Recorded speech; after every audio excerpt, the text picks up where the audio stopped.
বন্ধুরা এই দেখুন দীঘার জগন্নাথ মন্দির।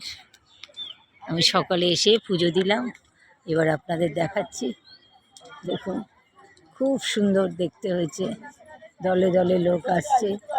বিকালে তো দেখাই যায় না, সকালে যা হয়েছে। মেইন মন্দিরের মধ্যে অ্যালাউ নেই। দেখুন গেট, ওই যে আমরা গেট দিয়ে ঢুকেছি।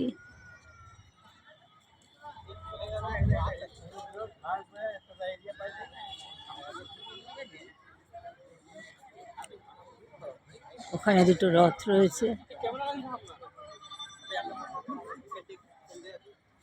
মেইন যেটা, এটা হলো মেইন মন্দির, পুরীর মতো। জয় জগন্নাথ।